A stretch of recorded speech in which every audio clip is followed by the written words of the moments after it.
नमस्कार, मैं चंदन कुमार शिक्षा और संस्कार के परिवार में आपका स्वागत करता हूं। आज हम लोग बात करेंगे पीजीटी हिंदी की। अगर आप झारखंड से हैं या झारखंड के अलावा अन्य किसी भी राज्य से हैं तो ये वीडियो आपके लिए बहुत ही महत्वपूर्ण है। बात करेंगे हम लोग पीजीटी हिंदी सिलेबस की। तो आप देखेंगे कि हिंदी सिलेबस यानी हिंदी पाठ्यक्रम को 4 भागों में विभाजित किया गया है।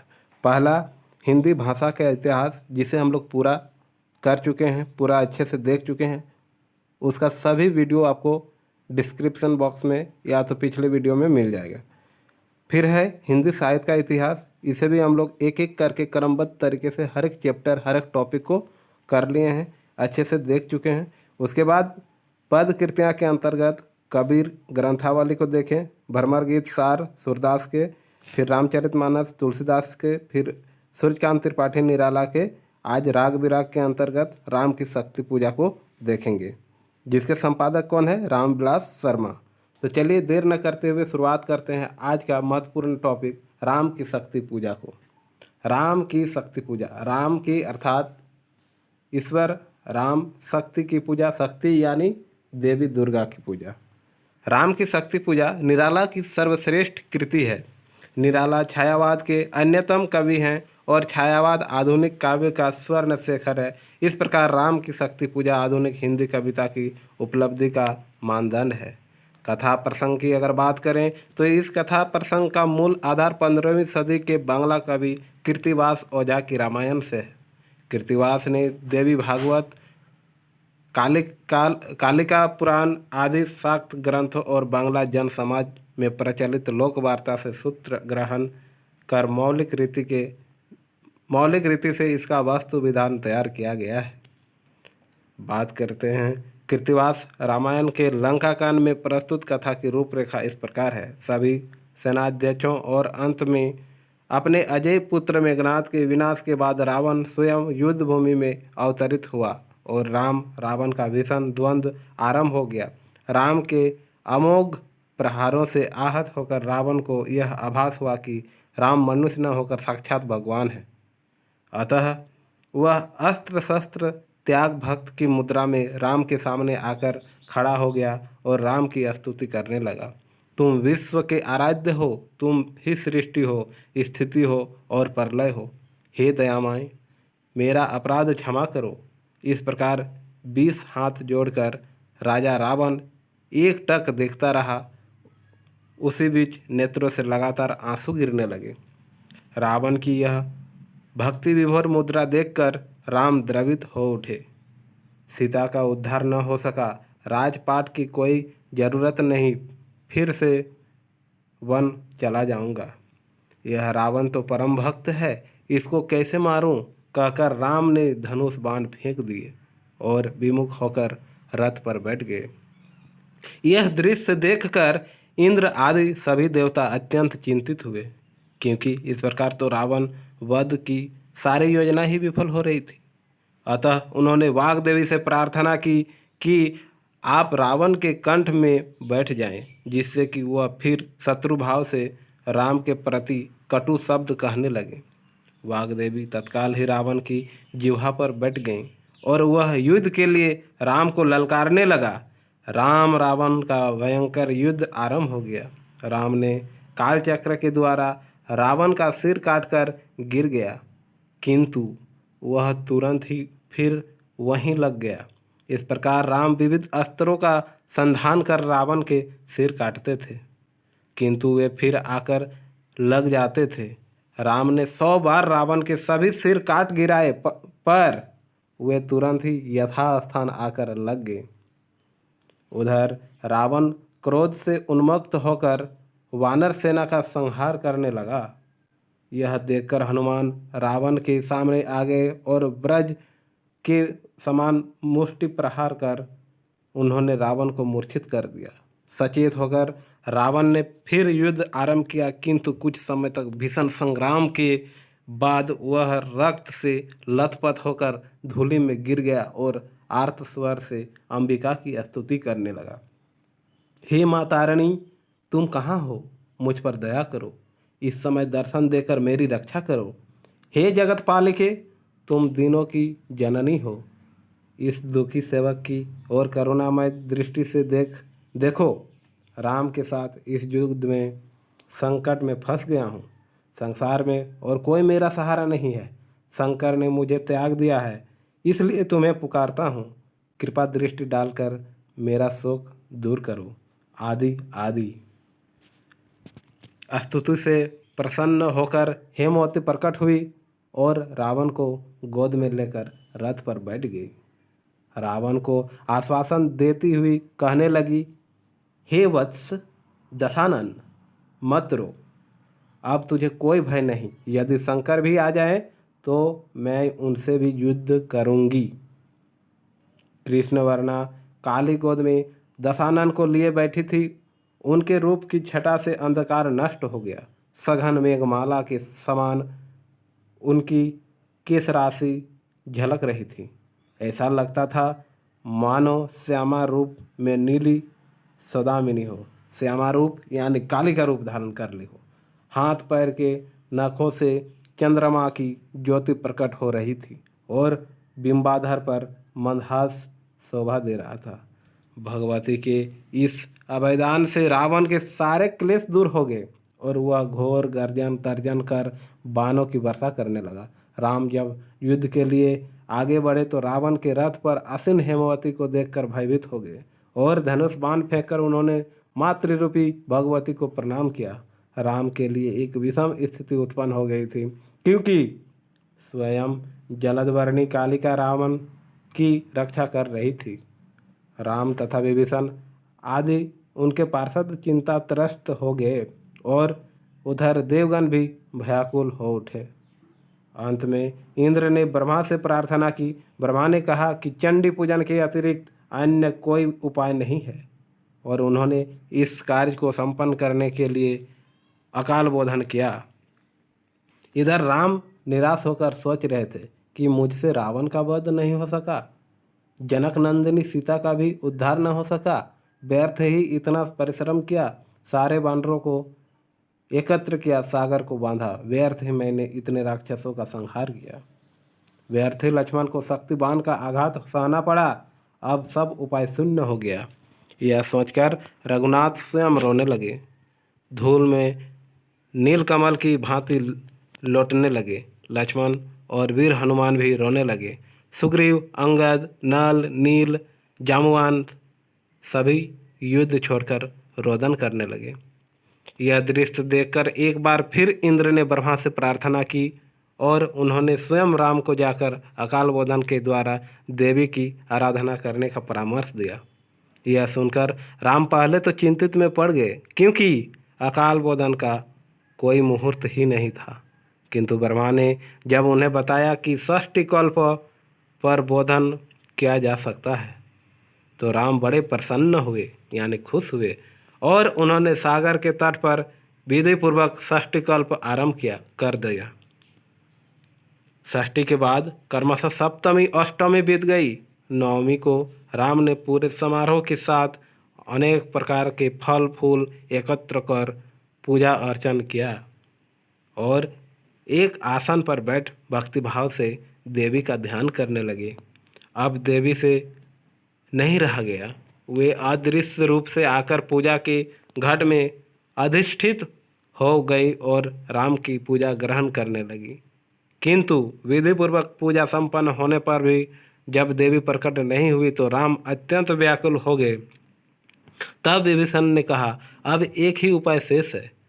भगवती को तुष्ट करने के लिए 108 नील कमलों की अर्चना कीजिए।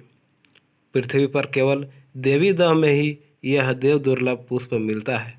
कौन से दह में, कौन से तालाब में, जिसका नाम था देवी दह। आप इसे भी याद रखेंगे, जहाँ जाने में 10 वर्ष लगते हैं। विभीषण का कथन सुनकर हनुमान तुरंत ही देवी दह के लिए चल पड़े और 108 नीलकमल गिनकर रामचंद्र को समर्पित कर दिए। राम विधान के अनुसार मूल मंत्र का जाप करते हुए शंकरी के चरणों में सहर्ष दल कमल अर्पित करने लगे। किंतु देवी को अब भी संतोष नहीं हुआ। उन्होंने परीक्षा लेने के लिए एक कमल चुरा लिया। सभी कमल अर्पित करने के बाद जब राम ने देखा कि एक कमल नहीं है तो अत्यंत विस्मित हुए और हनुमान से एक कमल और लाने के लिए आग्रह करने लगे। किंतु हनुमान ने उत्तर दिया, प्रभु अब एक भी कमल शेष नहीं है। अवश्य ही भगवती ने आपकी परीक्षा लेने के लिए एक कमल चुरा लिया है, आप भ्रम में न आइए। यह सुनकर राम सर्वथा निराश होकर फिर देवी की स्तुति करने लगे। हे काली, इस दुस्समय में मेरी और कृपा दृष्टि से देखो।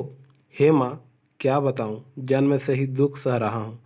तनिक सोचकर देखो, कितने कष्ट तुम देती रही हो। राज से वंचित कर मुझे वन में ले आई। रावण के द्वारा जानकी का हरण कर लिया गया। बड़े कष्ट से मैंने वानर सेना का संगठन किया, समुद्र पर सेतु बांधा, अकाल बोधन कर तुम्हारी आराधना की। अंत में 108 नीलकमलों से तुम्हारी अर्चना का संकल्प किया, किंतु तुमने वंचना कर एक कमल चुरा लिया। मैं अत्यंत दीनहीन हूँ, कृपा कर मेरी ओर दृष्टिपात कर मनोकामना पूरी करो। इस विफल जीवन में अब और यातना नहीं सही जाती। राम के आर्तनाद को सुनकर हनुमान ने उन्हें आश्वस्त करते हुए कहा, हे स्वामी, आप चिंता न करें, मैं आपके सभी काम पूरे कर दूंगा। रावण को मारकर सीता का उद्धार करूंगा। फिर भी राम पर कोई प्रभाव नहीं पड़ा और वे विलाप करते रहे। किंतु उसी समय उन्हें याद आया कि सभी लोग मुझे नील कमलाक्ष कहते हैं। उनके माता भी उन्हें राजीव नयन कहते थे। अब मैं एक नेत्र देवी के चरणों में अर्पित कर अपना संकल्प पूरा करूंगा। यह कहकर राम ने तुनीर से बाण निकाला और जैसे ही वे अपने नेत्र अर्पित करने के लिए उद्यत हुए, भगवती कात्यायनी ने उनका हाथ पकड़ लिया और बोली, प्रभु क्या करते हो? आपका संकल्प पूरा हो गया। मुझे आँख नहीं चाहिए, आपके नयन नहीं चाहिए, आपके नेत्र नहीं चाहिए, आपके लोचन नहीं चाहिए। राम ने उपलम्ब पूर्वक माता की स्तुति की और निवेदन किया, आपसे मुझे बड़ी आशा है, कृपया मुझे आश्वासन दीजिए। राम के वचन सुनकर देवी ने इनका स्तवन करते हुए कहा, हे प्रभु दयामन, आप इस अखिल ब्रह्मांड के स्वामी हैं, आप सनातन धर्म हैं। आपने माया से ही मनुष्य रूप धारण किया है, चतुर्व्यूह धारण कर भूमि पर दुराचारी राक्षस का वध करने आए हैं। आपकी जानकी परमा प्रकृति है। आपने अकाल बोधन कर 10 भुजा की पूजा की है। अवश्य मुझे धन्य करने के लिए ही आपने यह अनुष्ठान किया है। अब मैं रावण को छोड़कर जाती हूँ, आप इसका विनाश करें। इतना कहकर देवी अंतर्धान हो गई। सभी वानर आनंद से नाचने लगे और राम ने नवमी का अनुष्ठान पूरा किया और 10वीं को पूजा के उपरांत माहेश्वरी की प्रतिमा को विसर्जित कर दिया। बांग्ला विद्वानों का एक वर्ग इसे मतांतर या क्षोभक मानता है और ग्रंथ के उपलब्ध संस्करणों में मतांतर शीर्षक के अंतर्गत ही इसका वर्णन मिलता है। उनका तर्क है कि कृत्तिवास ओझा वैष्णव थे, जबकि विष्णु के अवतार रामचंद्र द्वारा शक्ति पूजा का विधान शाक्त मन कल्पना ही है, जिसे किसी परिवर्तित शाक्त लेखक ने जोड़ दिया है। किंतु इसके विपरीत दूसरा वर्ग इसे मूल रचना का ही अंग मानता है। यद्यपि हम इस विषय में निर्णय देने के अधिकारी नहीं हैं, फिर भी हमारी धारणा यह है कि यह मौलिक कृति का ही अंश है और इसके माध्यम से कृत्तिवास ने बंगाल में वैष्णव और शाक्तों के वैन्यास के समाधान का प्रयत्न किया है।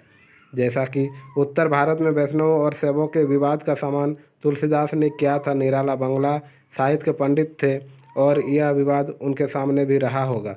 फिर भी उन्होंने अपनी महनीय कृति के आधार रूप में इसे यथावत ग्रहण किया।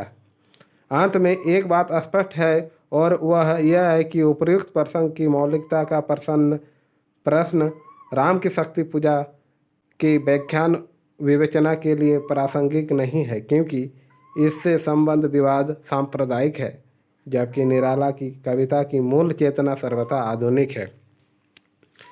उपर्युक्त कथा प्रसंग का विश्लेषण करने पर यह स्पष्ट हो जाता है कि कृत्तिवास रामायण की कथा की मूल चेतना निश्चित रूप से धार्मिक है, उसका कलेवर पौराणिक है और मध्ययुगीन धर्म साधना का उस पर गहरा प्रभाव है, जिसके कारण उसके लंबी लंबी स्तुति, कीर्तन, समारोह, पौराणिक पूजा विधि विधान आदि का विस्तार से वर्णन किया गया है। आचार्य कुंतक ने पूर्व वृत्त की कलात्मक पुनर्रचना के लिए दो युक्तियों का निर्वचन किया है, विद्यमान का संशोधन और दूसरा अविद्यमान की कल्पना। निराला ने राम की शक्ति पूजा के वस्तु विन्यास में इन दोनों का ही सार्थक उपयोग किया है। और हम लोग जानेंगे आगे पात्रों की चारित्रिक गरिमा का संरक्षण। पात्रों की चारित्रिक गरिमा का संरक्षण किस प्रकार किया गया, इसे भी जानना बहुत जरूरी है। कृत्तिवास ने राम का चरित्र चित्रण पौराणिक पद्धति से किया है। वे देवताओं की प्रार्थना पर रावण का वध करने के लिए अवतार लेते हैं और नर लीला करते हुए सामान्य मनुष्य की तरह हर्ष विषाद की अभिव्यक्ति करते हैं। तुलसीदास ने भी ऐसा ही किया है, किंतु उनके राम विपत्ति में भी अपनी चारित्रिक दृढ़ता से विचलित नहीं होते। किंतु कृत्तिवास ने बांग्ला कवियों की शैली पर राम के चरित्र में गलद शुरू भावुकता का कुछ अधिक सन्निवेश कर दिया है, जिससे वे बार बार पृथ्वी पर लौट कर क्रंदन करने लगते हैं। निराला ने राम के उदात्त स्वरूप की पूरी तरह रक्षा की है। युद्ध में विफल होकर लौटने पर भी राम के व्यक्तित्व की गरिमा में किसी प्रकार की कमी नहीं आई है। फिर आगे बात करते हैं हम लोग। दृढ़ जटा मुकुट हो विप्रयस्त प्रतिलट से खूल, फैला पृष्ठ पर बाहुओं पर वक्ष पर विपुल। उतरा ज्यों दुर्गम पर्वत पर नैशांधकार, चमकती दूर तराएं हो ज्यों कहीं हो पार। सीता का स्मरण आने पर फिर कहते हैं राम, फूटी स्मृति सीता ध्यान लीन राम के आधार, फिर विश्व विजय भावना हृदय में आई भर। सिहरा तन क्षण भर भूला, मन लहरा समस्त, हर धनुर्भंग को पुनर्वन ज्यों उठा हस्त। फिर इसी प्रकार इसी क्रम में अन्य पात्रों के चरित्र की गौरव गरिमा की यथावत रक्षा हुई है। हनुमान का व्यक्तित्व तो शक्ति की तरंगों से खेलने वाला शक्ति खेल सागर अपार है। वास्तव में राम की शक्ति पूजा के उपनायक हनुमान है, लक्ष्मण नहीं। लक्ष्मण का तेज प्रचंड भी अक्षुण्ण है और जामवंत तथा विभीषण के चरित्र की धीरता में भी कोई क्षति नहीं हुई है। इस प्रकार मध्ययुग के बांग्ला भक्ति कवि के पात्रों में स्त्रैण भावुकता के जिन तत्वों का अनायास ही समावेश हो गया था, निराला ने राम की शक्ति पूजा में उनका अवधानपूर्वक परिहार कर दिया है। महाकाव्य के तत्व की अगर बात करें तो महाकाव्य के मूल तत्व हैं औदात्य अर्थात उदात्त भाव संपदा, उदात्त विषय वस्तु अर्थात विभाव कल्पना और उदात्त शैली। काव्य में उदात्त तत्व के आद्य प्रतिपादक रोमी यूनानी आचार्य लॉन्जाइनस ने औदात्य को महान आत्मा की प्रतिध्वनि कहकर उसके विविध अंगों का अत्यंत प्रभावी विवेचना किया है। भाव पक्ष में उदात्त के तत्व हैं मन की ऊर्जा अर्थात प्रेरणा, प्रस्तुत आवेग, उल्लास, संभ्रम अर्थात गंभीर आदर और विस्मय की मिश्रित भावना और अभिभूत अर्थात संपूर्ण चेतना को अभिभूत करने की क्षमता। राम की शक्ति पूजा ऊर्जा का काव्य है जिसमें प्रेरणा प्रसूत आवेग का प्रबल्य मिलता है। उसका प्रतिपाद है मानव मन की अपराजय शक्ति।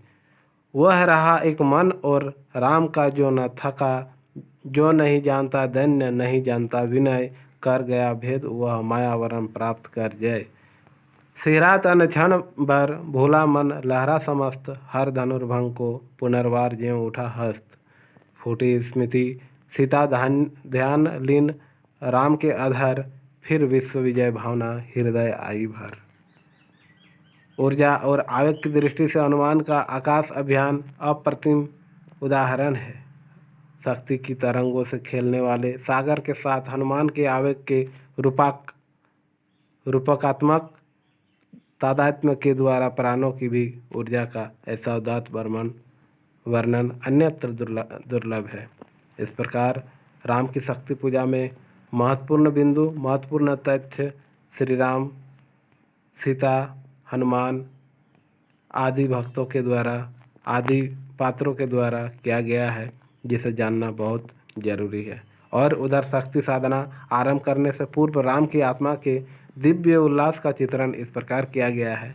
बोले, भावस्त चंद्रमुख निदिंत रामचंद्र प्राणों में पवन कंपन वर स्वर में चंद्र देखो बंधुवर सामने जो यह भूधर शोभित सत हरित गुलमत्रिण से श्यामल सुंदर पार्वती कल्पना है इसकी। इस प्रकार परीक्षा होती है राम की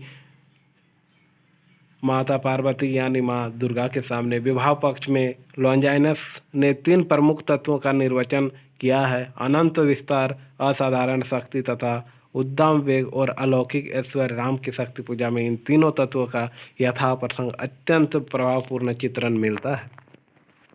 बाद में महत्वपूर्ण बिंदु के बारे में हम लोग जानेंगे। अनंत विस्तार है अमानिशा उगलता गगन घन, अंधकार खो रहा दिशा का ज्ञान, स्तब्ध है पवनचार, अप्रतिहत गरज रहा पीछे अम्बोधि विशाल, भूधर ज्यों ध्यान मग्न केवल जलती मसाल। उपर्युक्त अवतरण में सघन अंधकार के अनंत विस्तार का अपूर्व दृश्य प्रत्यक्ष हो जाता है।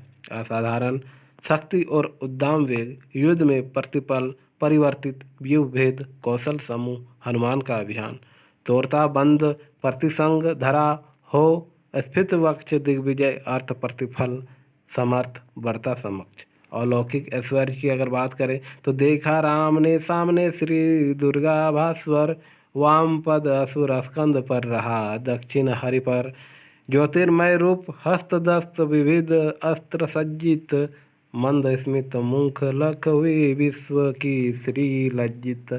इस प्रकार राम की शक्ति पूजा यहीं पर समाप्त होती है और अंत में राम की विजय होती है।